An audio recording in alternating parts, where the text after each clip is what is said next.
గుర్తు చేసుకుని ఓపెన్ చేస్తుంది వసుధార.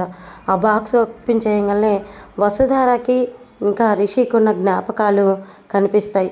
ఇంకా రిషి అయితే జగతి పటం దగ్గరికి వెళ్ళి, ఈ ప్రపంచంలో ఎవరు నమ్మినా నమ్మపోయినా నీ శిష్యురాలు మాత్రం నమ్మదమ్మా, నేను చనిపోయానని అని చెప్పేసి ఇంకా అంటూ ఉంటాడు రిషి.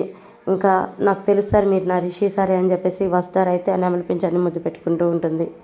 వసుధార ఇంకా రంగా ఇచ్చిన బాక్స్ని అయితే తీసుకొని లోపలికి వెళ్తుంది. లోపలికి వెళ్ళి, ఇది రంగా గారు ఇచ్చిన బాక్సు అంటే ఇందులో నా రిషి సార్కి సంబంధించిన ఏదో ఉండుంటుంది. ఖచ్చితంగా నేను అనుకున్నట్టే రంగానే నా రిషి సారు, కానీ ఎందుకు రిషి సార్ అబద్ధం చెప్పాడో నాకు తెలీదు అని బాక్స్ ఓపెన్ చేసి చూస్తుంది.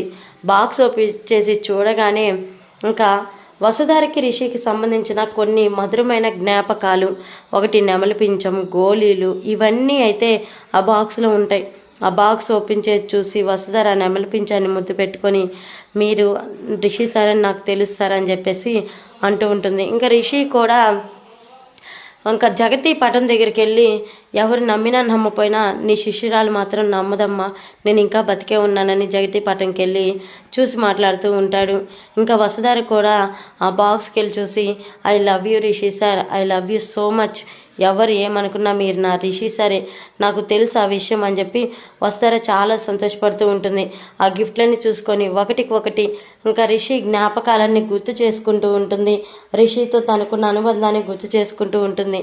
ఇంకా చూద్దాం మరి రిషి అయితే ఇన్నాళ్ళు రంగాగా ఎందుకున్నాడు, ఇంకా రిషి అయితే రంగంలోకి దిగాడు కదా, అసలు ఏం జరగబోతుంది ఏంటనేది నెక్స్ట్ వీడియోలో చూద్దాం. చూశారు కదండి, ఈ వీడియో నచ్చితే తప్పకుండా ఒక లైక్ అయితే ఇవ్వండి, సబ్స్క్రైబ్ చేసుకోవడం అస్సలు మర్చిపోకండి. మరొక వీడియోతో మళ్ళీ కలుసుకుంటాం. అంతవరకు టేక్ కేర్ ఫ్రెండ్స్, బాయ్.